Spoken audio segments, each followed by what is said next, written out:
Hello my friends, in today's update from Ukraine, we're going to watch the front lines from the military map, then we're going to watch a video straight from Bakhmut trenches. Ukrainian troops clearing up the Wagnerite one by one from the trench lines. And then there is this Chinese spy balloon that ventured into United States airspace straight over Montana, maybe to take pictures of Minuteman III intercontinental ballistic missiles. My name is Artur Rehi and I'll be bringing you updates from Ukraine and all over the world. If you like this channel, consider subscribing, and if you want to support the channel, Patreon is the fastest way to do it. At the end of the video, I'll be butchering some Patreon names. We have heard this sentence for about the last 6 months. The most heavy fighting is going on around Bakhmut. Russians are trying to cut off this road junction right here. Because as you can see, this road here is the main road leading out of Bakhmut. If Russians control this junction, they control the logistics coming and going from Bakhmut, making it incredibly difficult for Ukrainians to keep the settlement. Another road junction is right over here, north from Bakhmut, and Russians are very close to this one also. If they take these 2 points, unfortunately Ukraine has to pull out of Bakhmut. This is northern front Svatove, this settlement right here. There are battles happening on the front lines near Svatove right here, and Russians are also gathering reserves near Severodonetsk right here. Ukrainians are not really allowing that to happen, because you see I have this pinpoint on Gremina, because this video comes from Gremina. As soon as Ukrainians discover some gathering point with more than 5-6 trucks or BMPs, tanks, whichever vehicles, they will bomb the hell out of it if it's in the reach. That's all that was left of the yesterday's attack near Gremina. Ukraine does not allow Russians to gather reserves anywhere near the front lines. This is why I go to Mariupol. Russians have been gathering the biggest reserves near Mariupol, about 30,000 men. Mariupol is a strong 70 kilometers from the front, meaning that Ukrainian artillery as of now does not reach it, making it the safest place for Russian reserve to gather, and it's a big city, so it's an obvious place for them to gather. They can strike from Mariupol to Donetsk, or if they want, they can strike to southern front. Ukrainian and Russian media and military bloggers are talking about this big Russian push that is supposed to happen, and here's my take on it. The biggest gathering area, we see 30,000 men in Mariupol. This is clearly not enough to make any kind of big push from the south. Southern front is about 150-200 kilometers wide, and it is very well defended by the Ukrainians, so the push from the south, you need 50, 60, 70,000 men with armor. That's a big push we saw at the beginning of war. If we see 30,000 men right here, these men are enough to bolster the lines, to be reserves for localized battles, not for a big push. What I want to say is I don't think Russians have the capability for a big push right now that everybody is talking about. This is 50 kilometers from the front.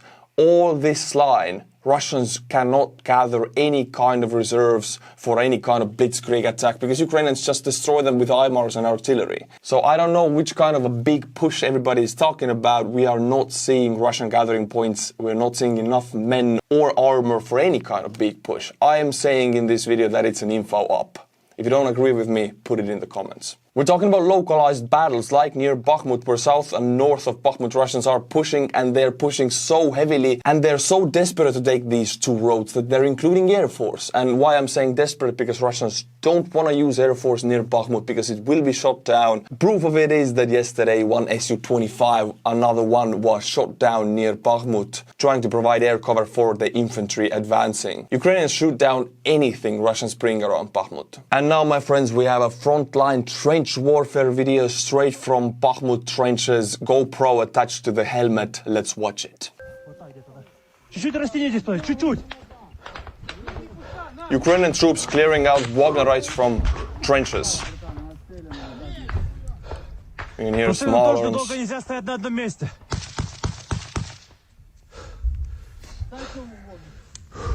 Минус нету. Есть.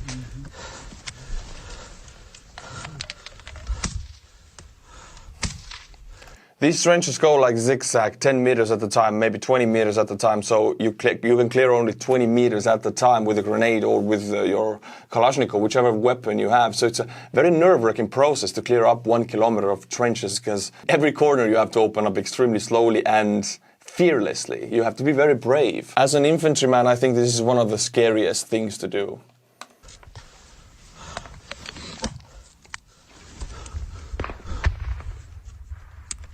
сука.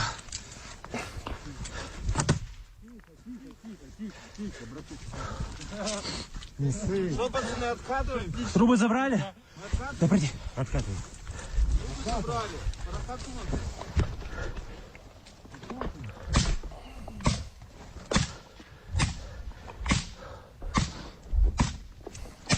This is how the fighting goes. The Wagnerites attack, they jump into one of the trenches, they take some of the trenches, and then Ukrainians counterattack or push them out of these trenches. This is what we're seeing right now. Push from the Wagnerites and then a counterattack. Constant pull war between these forces. These trenches change hands perhaps several times a day. Кроешь? Ушел. Тут еще перед тобой есть? Держу. Растянись вперед! Вперед растягиваешь. Вперед растягиваем! Вперед под чуть прорастянись. Что там? А? Что там? Что делаем? Крою. Чтоб не подошли. They're pushing forward. Аккуратно, секс впереди работает. Справа в окопе секс, аккуратно, внимательно. Да, братан.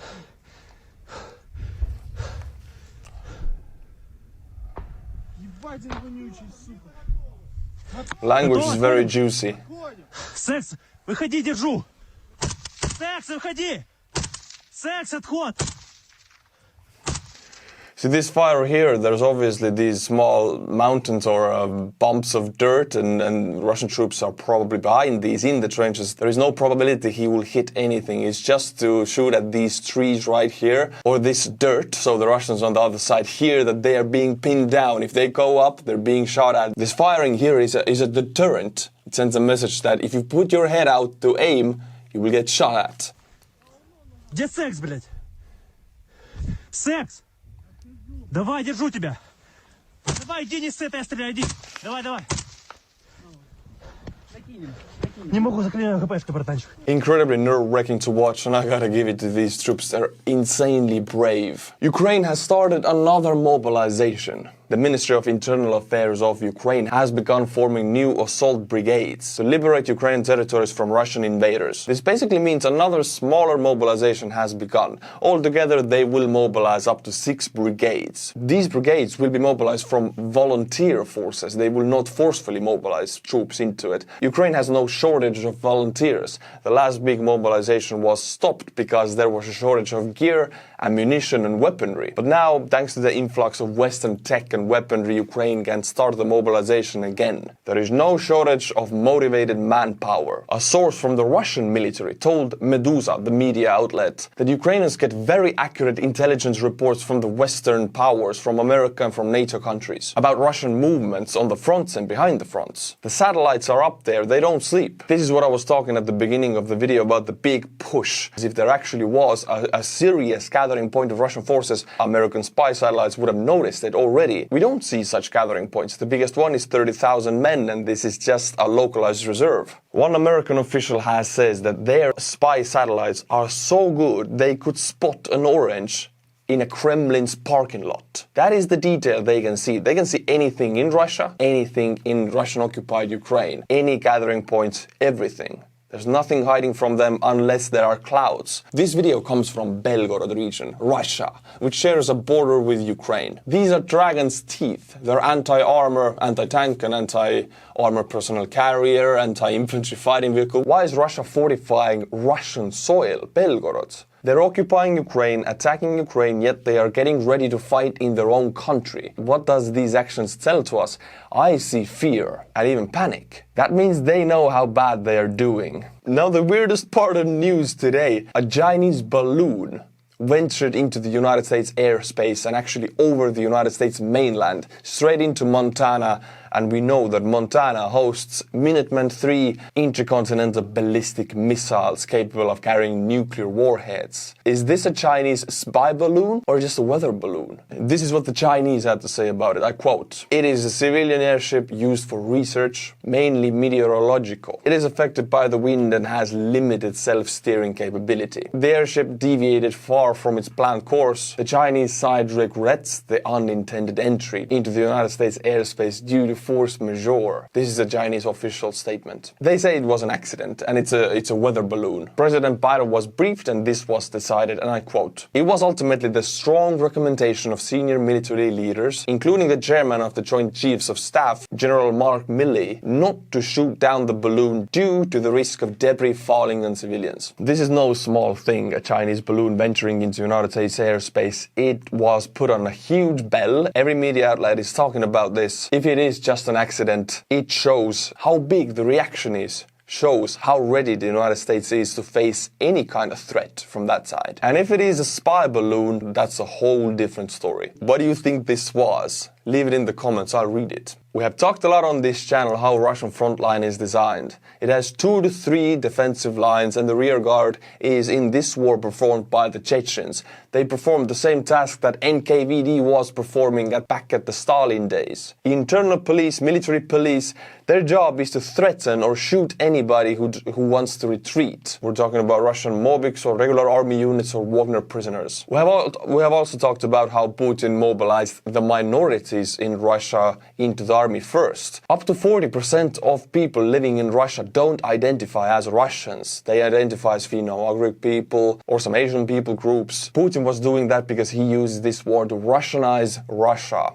to mobilize men from the minorities to go and die in Ukraine. That means the Russian population in Russia increases and the non-Russian population decreases. Unfortunately, he knows exactly what he's doing with this. In this video, we see everything I just talked about. We see a Buryat unit. Buryats are one of the people groups living in Russia. They are retreating because they don't have ammunition or radios or orders, and they're met with Chechens immediately who tell them, you should not retreat, you should die. Let's watch the video. Все техника. Нас тут 38 человек. Они из пулемета 50 лет разница. Почему попали? Потому что чуть-чуть уклон был такой. Потому что, наверное, лень гранатомета, да, было тащить с собой? А как ты гранатомет? Наш не был. Наш вообще нет гранатомета. У нас стреляли, гранатомет уже там, Тарас, здесь забрали, Аврора забрала нас. Попросила нас, мы отдали. Туры забрали, все. У нас больше ничего не нравится.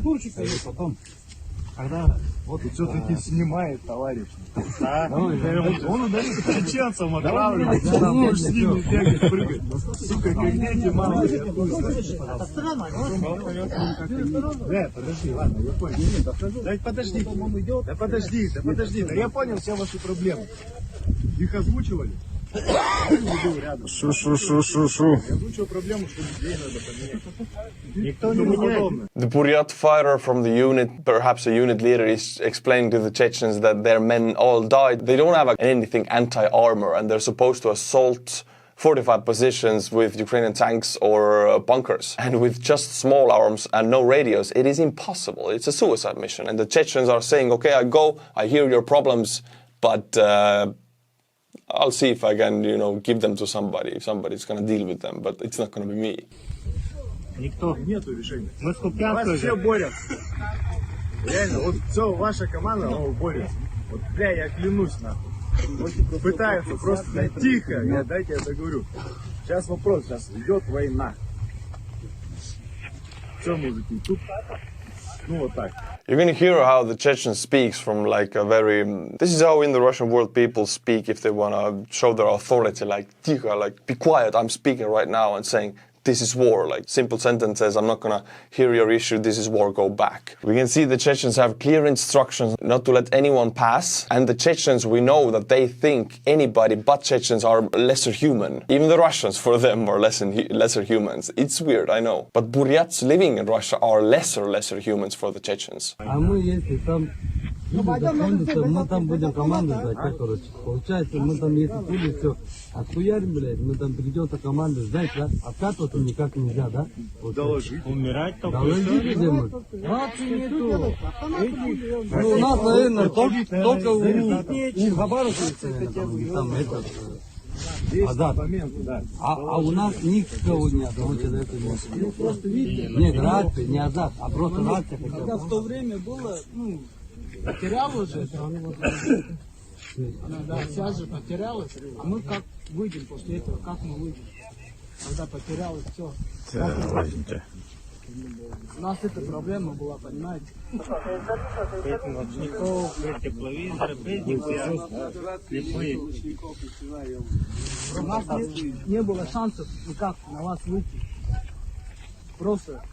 It doesn't show how it ends, but knowing the orders that the Chechens got and knowing their task, they will force these men to go back to the front without ammunition, radios, or anti-armor capabilities. Cannon fodder in its purest form, they cannot really attack or defend themselves. Ukrainian Minister of Defense Reznikov published a photo of another United States pledged aid packet. We're talking about HIMARS munitions, 155 and 120mm artillery munitions, 181 MRAP vehicles, that's a big thing. They are MRAP vehicles, but Ukraine will use them as infantry fighting vehicles and to a very great effect. 250 javelins. Here is a more detailed list of the same equipment. It is important that I show this list because Russia for the last few months has been switching towards the war of attrition. But if the United States and the Western countries will continue to trickle in help and aid and send tech, it is a clear message to Russia that they will lose this war of attrition, because Russia will run out of tech before the Western countries. Russian most used recon drone is Orlan 10, and it is relatively cheap according to military standards, because it's cheaply made. And we have a fresh video of Ukrainians reverse engineering this drone. They did it a few months ago, half a year ago. But here they're doing it again, and there's a clear video, so let's watch it. Всем привет. Вот к нам попал такой Russian high-tech recon drone. 10. Ребята наши ЗСУшники сбили его. Попадание пришло где-то здесь, еще где-то там одно. Ну, в целом птичка упала. Вот такой вот двигатель здесь стоит. Вот. На этом месте стоит аккумулятор, который питает электронику. Вот мы сейчас посмотрим. Вот сам аккумулятор, который вот находится вот так вот сюда входит. Ну, мы сейчас делаем небольшую распаковочку.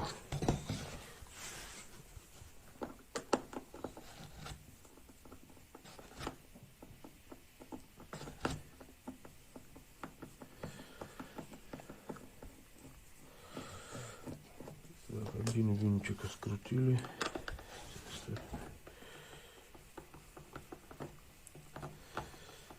That's a very small battery pack for a drone. Orlan 10 is a very capable recon drone. Так, вот провода, которые питают мама, папа подходят. Ну, делаем распаковочка. Опа-на. It's very tiny. И тут какой-то аккумулятор стоит. Пенкою задутый, пальчиками заткнутый. Ну, как-то так. I'm no engineer, but this doesn't look high-tech. This looks like any engineer could put this together in their garage. I think the most expensive thing in this drone might be the optics or the camera, because the engine is just a regular engine, there's nothing special to it. And the battery pack the same. You don't need much more, you can do a very efficient recon mission with this drone. And it's cheap to make. Ukrainian war has showed us that these drones don't need to be high-tech or expensive to be very effective. One of the biggest allies for Ukraine in Russia is the corruption. The corruption is the biggest weapon against Russia. It's eating away Russian capabilities every day faster than any Ukrainian weapon could. In this video we see the Russian roads. The money meant for building these roads was stolen and the road was made, the central part, but in the EU we have a very strict regulation how roads are made. There's this central asphalt part, and then there are ditches and due sides that take away the water so the road wouldn't fall apart in 2 years. And how do you make the sides? You have to make them sturdy so they wouldn't be muddy. In Russia they only built the central asphalt part of the road and they stole the money for everything else. And as you can see, everything that stops on the side of the road is immediately pulled into the ditch by the mud. And this corruption directly affects the Russian war effort because Russia transports troops and equipment on these roads to Ukraine, and these trucks fall onto these ditches because the money was stolen. And because these trucks are supposed to carry, let's say, artillery munitions, some artillery cannot shoot or support infantry, and more infantry will die. So the corruption in Russia building roads directly affects how many soldiers die on the Russian front lines. That's the biggest ally to Ukraine. In this video we see how much more difficult everything is on the front lines with cold and ground frozen. The M777 howitzer froze into the ground overnight, and picking it out one hit at a time would take a lot of time. So we see a Ukrainian soldier being very creative, taking a chainsaw and making a small wedge into the ground. Then they pour gasoline and oil mixture into the ground and they will light it. The oil in the gasoline makes it burn slower and longer. The ground melts and then they can shovel it out. Hey, it ain't stupid if it works. But I'm afraid you gotta change the chain from the chainsaw because it's done now. This war has already spilled into Russia for months. I don't report these things in every video because they get very repetitive, but the fires haven't stopped for half a year. This is Belgorod, a fuel silo on fire. It's only about 30 kilometers from Ukraine, and these fires happen all over the place, especially in facilities connected to military or war. Putting out a fuel silo is very difficult, and every fuel silo in Russia right now is a target. And they be popping into flames spontaneously.